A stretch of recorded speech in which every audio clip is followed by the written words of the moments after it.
Legends say that Raw 25 was going to be a good show. But let's be honest. No. Let's be honest here. Raw 25, half an hour of wrestling? Really? Oh well. Exactly. So. WWE doing that host the event in multiple locations crap that they did at WrestleMania 2 in 1986. And this is much worse. Also, I'm throwing in an immediate 20 cents to this event because the Manhattan Center had nothing going on for about 80% of this show. Seriously, you had so many people pay a shitload of money and they hardly get anything in return. It honestly would have been better if the entire event just took place either at the Manhattan Center or the Barclays Center. One or the other, I don't care. Exactly. Back at ringside, one night only. Why not all the time? It was honestly much better when the commentators were actually at ringside for Raw instead of on the stage. Doing it on the stage makes them look like a pussy that their tables I'd be happy with Shane McMahon thanking the fans for Raw's success had we not heard that at least once a week the past 25 years. Exactly. I admit that was a great video package. Don't care too much for the song, but as long as it hypes up the fans, I'll take a few cents off. Exactly.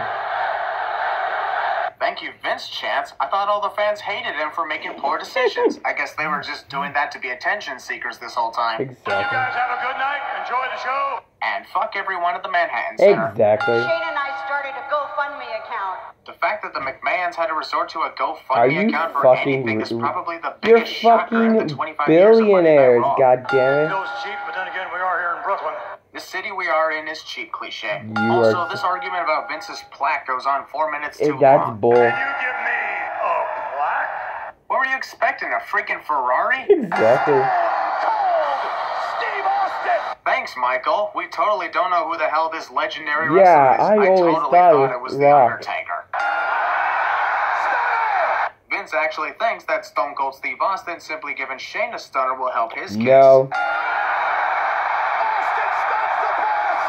And the 25th anniversary of Monday Night Raw is presented by... Fuck off. WWE is a dick to the entrances of Absolution and Alicia Fox, as well as half of Nia Jax's. Screw the heels, let's play the entrances of the faces, cause we're dicks.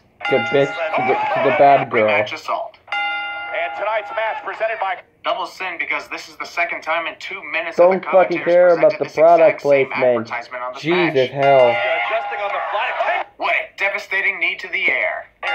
Looks like she almost gave her a Which is GTS. about the same success with winning title matches as Nia Jax. A little above Nia, but not too far up. How do you stop Nia come Sunday? Team up and work together to throw her out like what always happens with larger opponents. Big Show, Mark Henry. Bullshit, Michael. You only lasted a minute and a half, whereas Booker T lasted at least 6 minutes in 2012. Do you seriously think the 2012 Rumble match is that forgotten? Yes, for me, I always forgot about it. Asuka destroying all her teammates was awesome, no denying. Great hype up to the first ever Women's Royal Rumble match. I was honored, thrilled. It's like being back home. Foreshadowing next week. Whoa, boy. Harvey! Jesus, are these legends literally just standing in line outside Kurt Angle's office waiting to enter? Why couldn't they just be all hanging out in the office like a party or something? Exactly. No offense, but Teddy Long's appearance makes no sense considering he was never a general manager. Exactly, he was only for Raw, SmackDown. ever. I'm honestly surprised that Ron Simmons didn't come in after all this. This is honestly a perfect damn moment to me. Terrible. Jonathan Coachman willingly accepting worms from the freaking boogeyman. I guess he really isn't all that bright, which makes him the perfect commentator for Raw because we need incompetent commentators, I suppose. Meanwhile, thousands of miles away. Happy hour to you, it's nap time, man. And I honestly don't blame these two on the idea of nap time due to the lack of events at the Manhattan Exactly. Center. He's beaten everybody. He's buried them all. Except for Brock Lesnar. Because Guaranteed Brock the Undertaker Lesnar was apparently considering does not raising want his to arms appear let in the lights wrestling out before because realizing that his this place did not even contract. have the lights on. Honestly, that's the reason why I hate Brock Lesnar with a Mayor's Championship. Sure, it's The Undertaker, and we haven't seen him since his retirement at WrestleMania 33. But the fact that we knew he was showing up here makes us feel less like a holy shit moment. Exactly. Then again, the fans will chant that any chance they get, even for a simple slap to the face. Exactly. No. WWE fans are dicks to The Undertaker's health and old age. I do not want the Taker. Answers whether he's retiring or having another match. It's The Undertaker. He doesn't give out simple answers to anything. Cryptic promos and confusion is what he does. The APA and their game of poker is honestly more entertaining than Raw 25 itself. Yeah, that's actually true. Oh yeah, people power. Something I still don't understand that sensing. I have no idea what John Laurinaitis really meant with that, considering the people never had the power. If we're talking general manager-wise, Daniel Bryan honestly has no reason to be on the stage right now, considering he's never been a general manager for Raw. John Laurinaitis, William Regal, and Eric Bischoff all have been. Now, if you want to bring out some of the best wrestlers from Raw, then sure, we can put Daniel out there. That's true. Daniel was pretty good in Raw. The sight of Roman Reigns holding the Intercontinental title like it's a sack of garbage gives me more reason to enjoy the fact that The Miz wins it back to That's true. Like, I've never cared of Roman. Fuck off. Well, he technically doesn't wear it the way he marches to the ring with it each week. No one cares what's trending. Good. Unnecessary graphics reminder about this match being for the Intercontinental Championship. It's not like we don't even know that. And Roman Reigns looking back at both Dallas and Axel. Curtis Axel was actually on the other side of the ring from where Roman was originally looking at Bo Dallas. You're even in fucking front of them. Or do you only use that dumb monitor? What? What do you mean they don't call Roman Reigns the big dog? He's been known as the big dog for at least a couple of years by now. He's been done a lot of shit.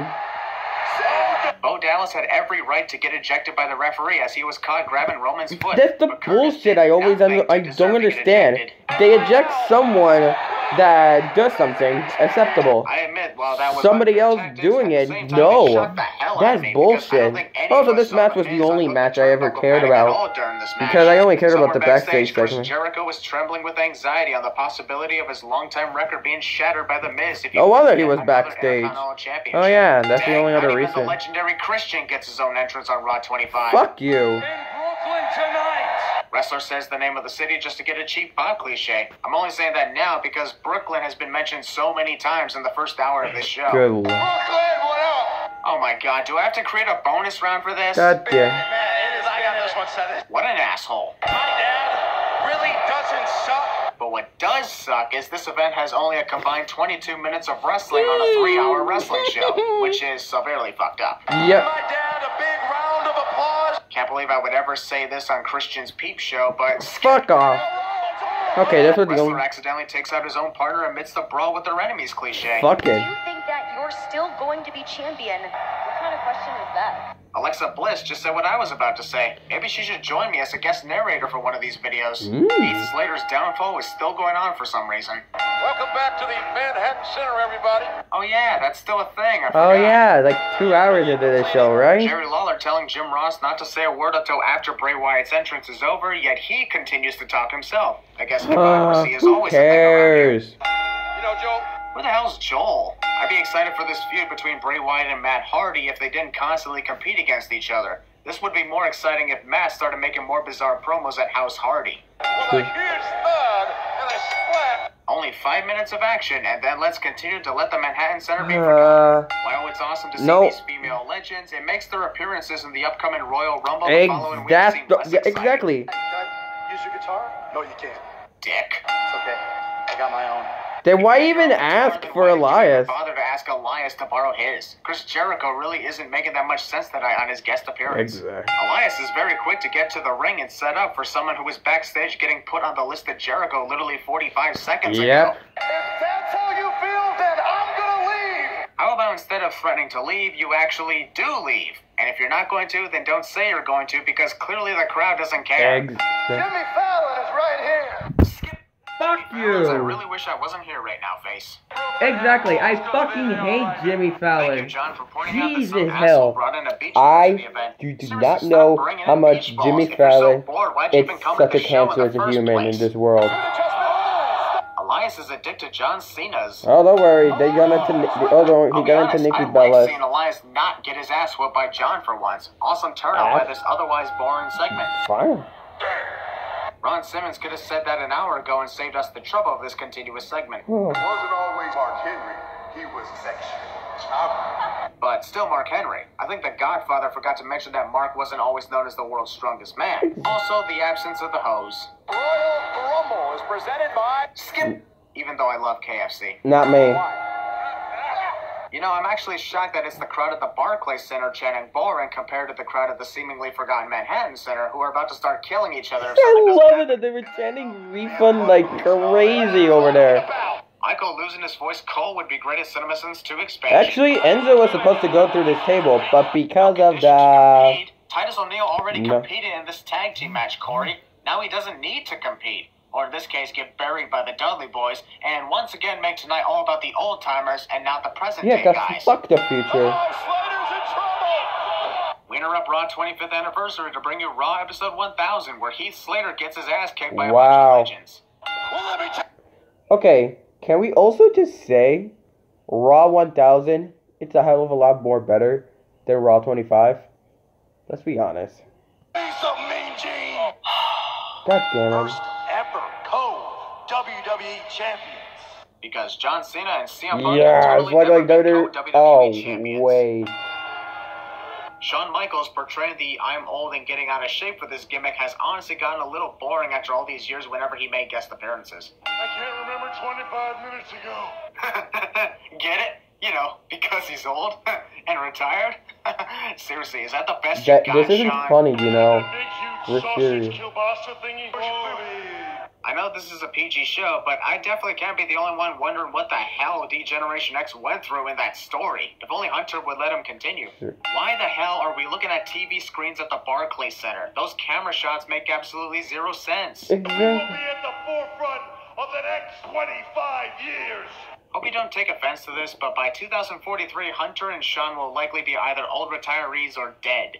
I'm honestly predicting right now that at the forefront of Raw's 50th anniversary, the Shield will be present as nearly 60-year-old retired Hall of Famers. True. Jerry Lawler pretending that Billy Gunn is invisible and Road Dogg is the only member of the damn it, Creed he Outlaws had getting to that the weird-ass gay gimmick. X-Pac does have his own theme, right? So why is that not playing right now instead of the D-Generation X his theme song of the X Factor. Holy shit, they actually went to commercial during freaking Razor Ramon's entrance. Oh, I see. We're referencing the fact that his entrance happened during commercial break on the very first episode of Raw. Still a dick move. Finally, something cool to look at actually happened during Raw's 25th anniversary. True. Whoa, look at this! Pre-match assault. And it's time for the burial. The Manhattan Center finally gets some more action after being ignored almost all night long, and they still could care less about this match. I'm just going to get it out of the way and add in 5 sins for the lack of wrestling on a wrestling show. What a disaster of a show. Fuck yes.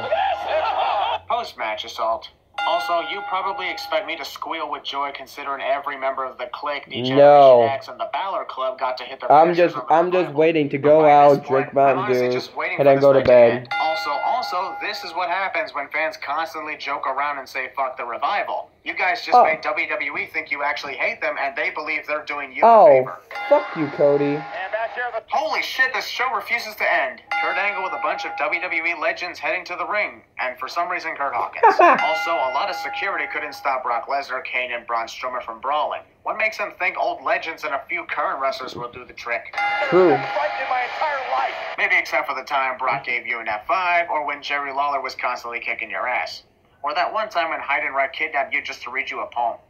I can't be the only guy who actually... No, I remember that shit. I watched it, and that was disgusting. That's been said so many times, it might as well be a cliche. Brock Lesnar is here to fight cliche. The table broke too late. We're gonna be expecting the conclusion to Raw's 25th anniversary is a short brawl that we've seen in the weeks prior with nothing big happening this time. Well, this was certainly a letdown. They had so much potential in this. You don't know how much. This show could have been good, but let's be honest, I'm never going to be watching another Raw anniversary ever again.